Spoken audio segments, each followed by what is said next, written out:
Hello students, welcome again to the new topic of case study on company law. This is the video of case study on company law part 3. Let's start. આ video તમારો case study of company law નો last video છે. આમાં આપણે બે last cases છે બાકી છે એમાં ડિસ્કશન કરશું અને એના ઉપરથી કયા લો બનાવવામાં આવ્યા છે એ આપણે જોશું. તો સૌથી પહેલો છે 6 નંબર કેસ રીપીલ્સ કેસ. એ શેની માટેનું છે? Certificate of incorporation is conclusive evidence of legality. Means જે તમારા કંપનીનો સર્ટિફિકેટ હોય છે ઇન્કોર્પોરેશનનો કે તમારી કંપની એક્ઝિસ્ટ કરે છે તો એ તમારું લીગલિટી કે તમારી કંપની લીગલ છે એની માટેનો એવિડન્સ છે, પ્રૂફ છે. The certificate of registration is the conclusive evidence of a company information, personality and existence. જે કંપનીનો સર્ટિફિકેટ છે રજિસ્ટ્રેશનનો ઇઝ ધ કન્ક્લુઝિવ એવિડન્સ, એ કંઈક એવિડન્સ છે, પ્રૂફ તરીકે છે કે કંપની ઇન્કોર્પોરેશન છે, પર્સનાલિટી છે અને એક્ઝિસ્ટ કરે છે. When the necessary documents are submitted to the registrar for registration oblique incorporation of the company, જ્યારે necessary documents જે ડોક્યુમેન્ટ્સ છે તમારા કંપની રજીસ્ટર કરાવવા માટેના એ રજિસ્ટ્રારમાં તમે સબમિટ કરો છો. then the registrar verifies them, registrar એને વેરીફાઈ કરે છે whether they are as per the provisions or not. એ જે તમે ડોક્યુમેન્ટ સબમિટ કર્યા છે એ પ્રોવિઝન્સ પ્રમાણે છે, લો પ્રમાણે છે કે નથી.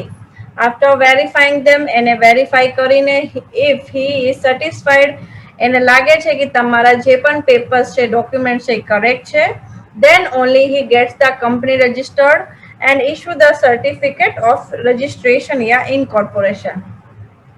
પછી એને સેટિસ્ફાઈડ થઈ જાય છે પછી કંપનીને રજીસ્ટર્ડ કરે છે એના પોતાના ચોપડામાં અને પછી તમને એક સર્ટિફિકેટ આપે છે ઇન્કોર્પોરેશન માટે યા રજિસ્ટ્રેશન માટે. If the documents are found to be perfect and proper, જે તમારા ડોક્યુમેન્ટ્સ છે એ પ્રોપર અને પરફેક્ટ છે, બરાબર, then the registrar does not hold the right to get judicial investigation. તો રજિસ્ટ્રારને જરૂર નથી કે એ એમાં કંઈક લીગલી ઇન્વેસ્ટિગેશન કરાવે. The registrar does not require to go deep in the investigation. રજિસ્ટ્રારને જે કઈ જરૂર નથી કે ડીપલી ઇન્વેસ્ટિગેશનમાં જાય કે જોવા બેસે બધી વસ્તુ. while doing the registration of the company, જ્યારે રજિસ્ટ્રેશન કરતા હોય કંપનીના, the registrar has to ensure that as per the legal requirement and section 33(1) and 2 as prefer or not. તો એને લીગલ રિક્વાયરમેન્ટ તરીકે એને જોવાનું રહેશે, ઇન્શ્યોર થવાનું રહેશે, સેટિસ્ફાઈડ થવાનું રહેશે કે સેક્શન 33 ના પાર્ટ 1 એન્ડ 2 પ્રમાણે પરફેક્ટ છે કે નથી. હવે એ શું છે? મેથેલોડિસ કસ્ટ વેસ્ટ union of India 1985-57 companies case 443. આનું એક્ટ આમાંથી આવ્યો છે. If the registrar is satisfied that as per the provisions of law, જે રજિસ્ટ્રાર છે તમે જે ડોક્યુમેન્ટ્સ મોકલ્યા છે એ સેટિસ્ફાઈડ થઈ જાય છે કે પ્રોવિઝન્સ લોના પ્રોવિઝન્સ પ્રમાણે કરેક્ટ છે, તો documents are proper from every angle, અને તમારા ડોક્યુમેન્ટ્સ બધી જ રીતે કરેક્ટ છે, સાચા છે. And if the registrar find it necessary, he can file the memorandum of associations, articles of associations and other document and issue the certificate of registration 33 subsection 3. If the registrar finds, જ્યારે રજિસ્ટ્રારને એ find કરે છે it necessary, he can file the memorandum of association file કરી શકે છે, article of association અને અધર documents file કરીને અને registration of certificate તમને ઇસ્યુ કરી દે છે. તો એ તમારી શેમાં આવે છે? સેક્શન 33 ના પાર્ટ 3 માં. If there is a very common defect, હવે કંઈક નોર્મલ ડિફેક્ટ આવ્યું છે in the documents found by the registrar, જે રજિસ્ટ્રાર ફાઉન્ડ કરે છે તમારા ડોક્યુમેન્ટ્સમાં, then he asks to remove the defect, તો એ તમને કહે છે કે તમે એ ડિફેક્ટને રિમૂવ કરો. But if there is a serious defect, હવે પણ એમાં કંઈક સિરિયસ ડિફેક્ટ આવ્યું તો તમારા જે ડોક્યુમેન્ટ છે, then registrar can deny the registration. તો જે રજિસ્ટ્રાર છે તમારું રજિસ્ટ્રેશન ડિલે કરી દે છે, મોડું કરી દે છે બધું વેરિફિકેશન કરવા માટે. Generally, the verdict given by the registrar is not interference by the court. તો જનરલી જે પણ રજિસ્ટ્રાર એમાં બધું જોવે છે, ટાઈમ લે છે બધું વેરિફિકેશન માટે, તેમાં કોર્ટ ઇન્ટરફેરન્સ નથી કરતી. એની લો તમારે બોમન વેસ્ટ સેક્યુલર સોસાયટી લિમિટેડ 1917 AC 406 પ્રમાણે છે.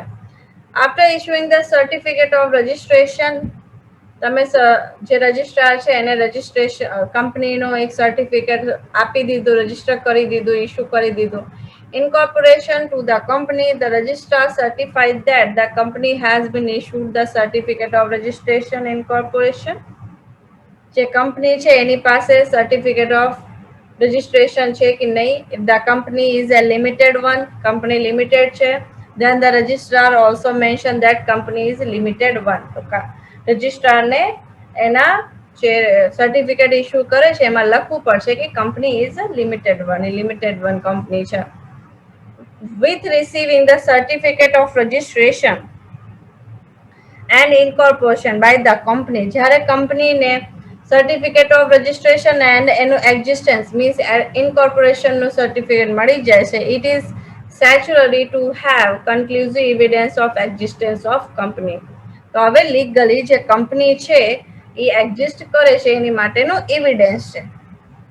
For registration, complete law companies act is implemented. હવે રજિસ્ટ્રેશન પછી જે complete law of companies act is implemented. Registration માટે જે કંપનીઝ એક્ટના કમ્પ્લીટ લો છે એમાં ઇમ્પ્લિમેન્ટેશન થયું છે, વધારો થયો છે. It is known as rules in piece case. હવે આ જે બધા રૂલ્સ, આ કેસથી જે રૂલ મળ્યા એને શું કહેવામાં આવે છે? પીસ કેસ કહેવામાં આવે છે. બેન બેન્કિંગ કોર્પોરેશન રીપીસ કેસ 1869 LR 2 ચેપ્ટર 674. તો આ તમારું આખું કેસ હતું. શેની માટેનું?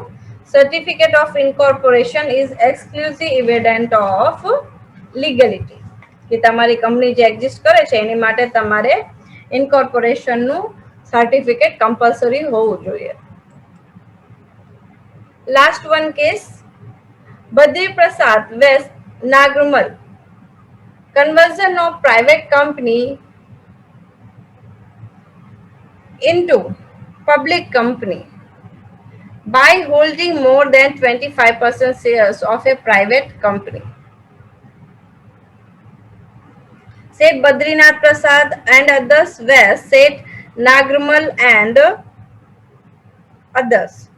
તો એ બે ને વચ્ચે જે કેસ થયો હતો એના ઉપર છે કે જે conversion of private company into public company, જે પ્રાઇવેટ કંપની છે એ પબ્લિક કંપનીમાં બની જાય છે જ્યારે એના 25% શેર્સ એના હોય છે પ્રાઇવેટ કંપની પાસે. તો કેવી રીતે?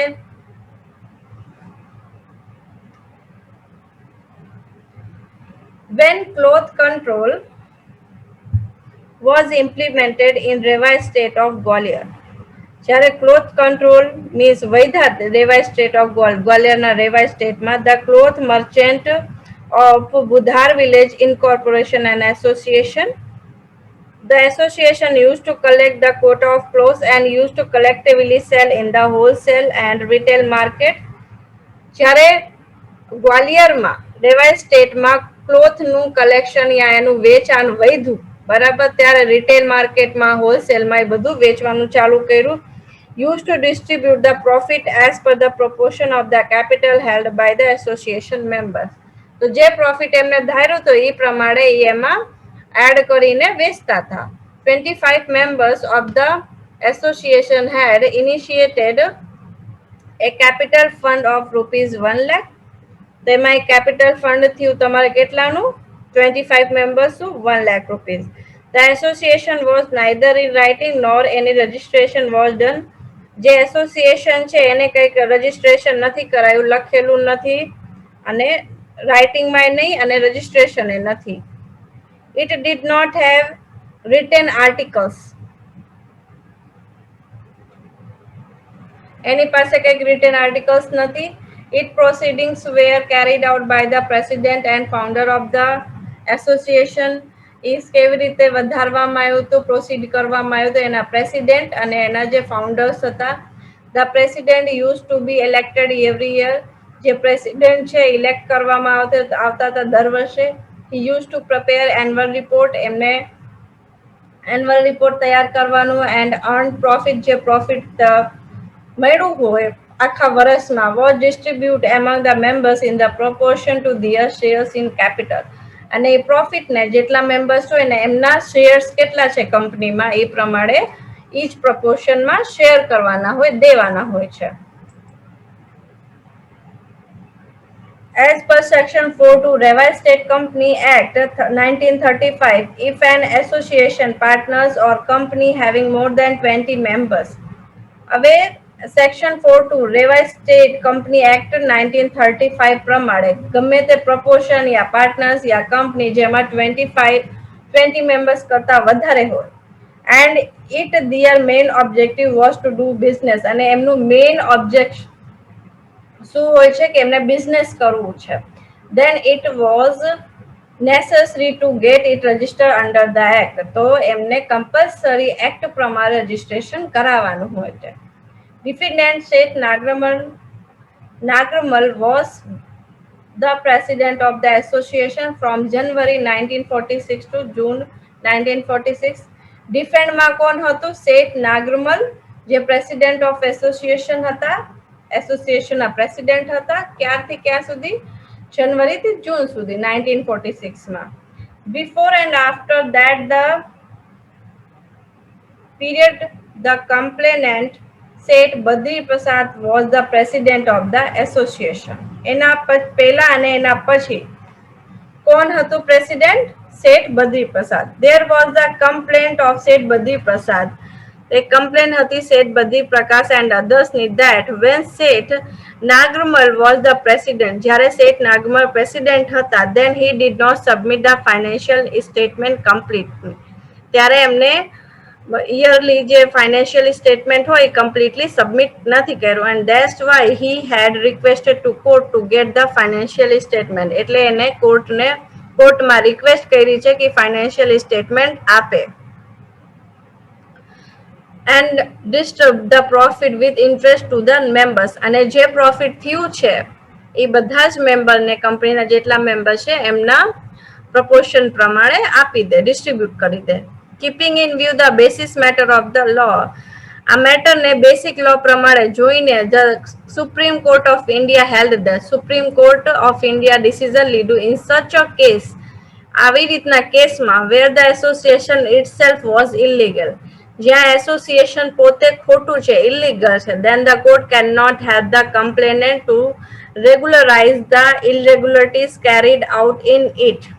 તો જે કોર્ટ છે એ આવી રીતના કમ્પ્લેનમાં એની હેલ્પ ન કરી શકે, કેમ કે ઇરેગ્યુલર છે અને જે કમ્પ્લેન છે એ રેગ્યુલરલી વધતી જ જશે. એન્ડ ઇફ ઇટ ડઝ, અને એ કરે છે, then it is possible that, ત્યારે શું પોસિબિલિટી આવે છે? The association which is illegal, જે એસોસિએશન છે જે ખોટું છે, ઇલીગલ છે, as per the concerned law of the time may be become legal. તો અમુક ટાઈમ પછી લીગલ થઈ જશે and by doing so more complexities from the legal point of view may arise. તો ઘણી બધી પ્રોબ્લેમ્સ ઊભી થશે જ્યારે તમે લીગલ પોઈન્ટ ઓફ વ્યૂ થી જોશો. તો ઘણા બધા તમારે ડિફિકલ્ટીસ ને બધું ઇશ્યુ થશે. તો આ શેની માટેનું હતું તમારું કેસ કે 25% કરતા તમારે શેર્સ વધારે હોય તો જે પ્રાઇવેટ કંપની છે એ તમારે શેમાં કન્વર્ટ થઈ જશે? પબ્લિક કંપનીમાં કન્વર્ટ થઈ જશે. અને કેસ હતું તમારું બદ્રી પ્રસાદ વેસ નાગરમલ. લાસ્ટ કેસ હતું 7 નંબર. તો આ વિડીયો લેક્ચર તમારું અહીંયા કમ્પ્લીટ થાય છે અને તમારું સિલેબસ 4 યુનિટના બધા પોઈન્ટ્સ મેં આમાં કવર વિડીયો લેક્ચર્સમાં કવર કરી લીધા છે. તમારું આખું સિલેબસ અહીંયા કમ્પ્લીટ થઈ ગયું છે. Okay, thank you.